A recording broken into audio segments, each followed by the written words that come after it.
Election है, तो कैसा देखते हैं आप इस बार बिहार इलेक्शन को, किस रूप में देखें?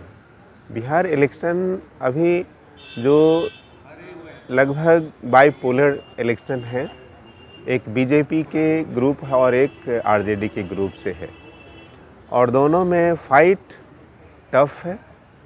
ये पता नहीं है कौन जीतेंगे कौन हारेंगे, लेकिन इन दोनों में एक जो सबसे बड़ा मुद्दा और संकट जो लग रहा है वो बिहार के 36% आबादी है मोस्ट बैकवर्ड कास्ट का।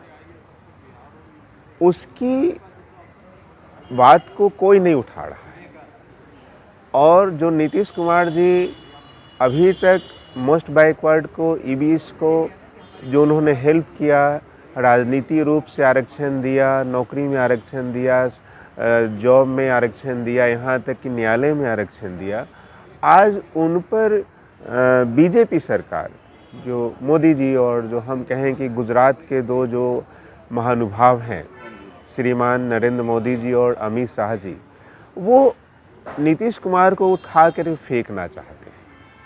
और एक बहुत बड़ी बात देख रहे हैं कि नीतीश कुमार के जो आश्रय वहाँ पर अति पिछड़ा वर्ग के लोग हैं, उनके अंदर में बहुत बेचैनी है। कहने को तो मोदी साहब भी कहते हैं कि हम अति पिछड़ा वर्ग के हैं, लेकिन आप देखें तो जो 2017 अक्टूबर में रोहिणी आयोग लगाए थे जो पिछड़े वर्ग को डिवीज़न करने के लिए, मैं आपको एक तरफ ध्यान आकर्षित करता हूँ। बिहार में ओबीसी का दो ग्रुप है, एक है पिछड़ा वर्ग और एक है अति पिछड़ा वर्ग, एनेक्चर 1 और एनेक्चर 2। कर्पूरी ठाकुर साहब ने मुंगेरी लाल कमीशन के आधार पर उसमें कालेकर रिपोर्ट को भी देखते हुए उन्होंने ओबीसी को दो ग्रुप बनाया। एक वो ओबीसी जिनके पास ज़मीन है, वो ज़मींदार है, जिसमें 5-6 जातियां आपको देखने को मिलेंगी। यादव है, कोयरी है, कुर्मी है, लोध है, जाटव है, जाट है, गुजर है, इस तरह से जो ज़मींदार जातियां हैं जिनके पास ज़मीन है और पहले से मजबूत है। और दूसरे ग्रुप वो है जो भूमिहीन है, जो इनके पर आश्रित थे, इनके यहाँ नौकर है, इनके यहाँ बंधुआ मजदूर रहे हैं सदियों से। जैसे आपको बताऊं, नाई है, कुम्हार है, कहार है, लोहार है, बढ़ई है, नोनिया है, तांती है, ततमा है, इस तरह की जो जातियां हैं, इसमें पाएंगे कि आज भी 50% से ज़्यादा वो भूमिहीन है, उनके पास घर के लिए भी ज़मीन नहीं है। तो कर्पूरी ठाकुर साहब ने कहा है कि ये उनके साथ कम्पीट कैसे करेंगे, इसलिए उन्होंने अलग ग्रुप बनाया और अति पिछड़ा वर्ग को दे दिया। उसके लिए आगे बढ़ाने के लिए नीतीश कुमार जी ने बहुत कुछ किया, जातीय जनगणना किया, और वो उसके आधार पर उन्होंने रिजर्वेशन ही बढ़ाया। लेकिन आपको मालूम है कि जब उनका लगा दिया तो मोदी सरकार जो एक सवर्ण और सामंतवादी सोच के लोगों की पार्टी है, जो नहीं चाहता है पिछड़ा अति पिछड़ा का कल्याण हो, उन्होंने उस पर केस करवा दिया।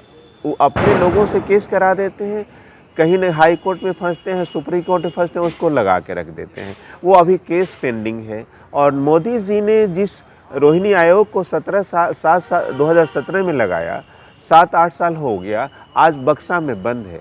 मोदी जी के प्रति जो अति पिछड़े वर्ग लोगों का जो गुस्सा है वो ये है कि मोदी जी ने जो ईडब्ल्यूएस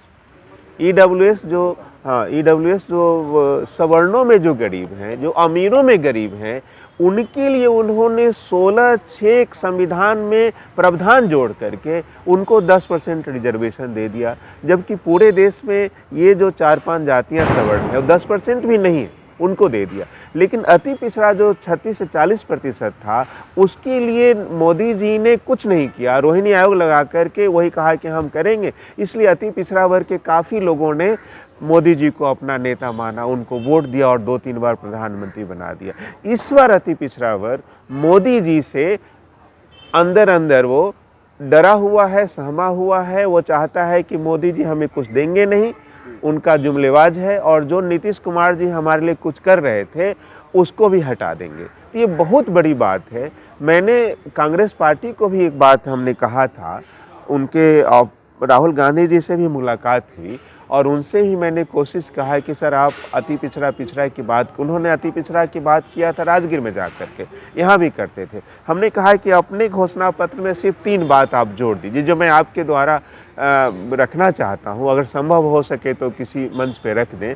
और उसके लिए बिहार में नीतीश कुमार जी तैयार हैं, तेजस्वी जी तैयार हैं, और राहुल गांधी जी और बीजेपी के बीच में दुर्भावना है जिसकी वजह से नहीं रखा गया। मैं चाहता हूं कि अगर हो सके तो कहें। मैंने कहा है कि पहला कि 3 बात घोषणा पत्र में डाल दीजिए कांग्रेस में अपने पार्टी में, तो बिहार में इनकी जय जयकार हो जाएगी और मोदी जी और जो रिजर्वेशन के खिलाफ है उनको इसका सबक मिलेगा। हमने कहा है कि आप महिलाओं का जो 33% रिजर्वेशन आपने विधानसभा लोकसभा में दिया है उसमें आप SC ST को तो आप दे रहे हैं, लेकिन SC ST के साथ साथ जो OBC और MBC के महिलाएं हैं, जो उपेक्षित वर्ग के लोग हैं, वो किसी साथ कम्पीट नहीं कर, उनको भी कोटा विद इन कोटा में रखिए।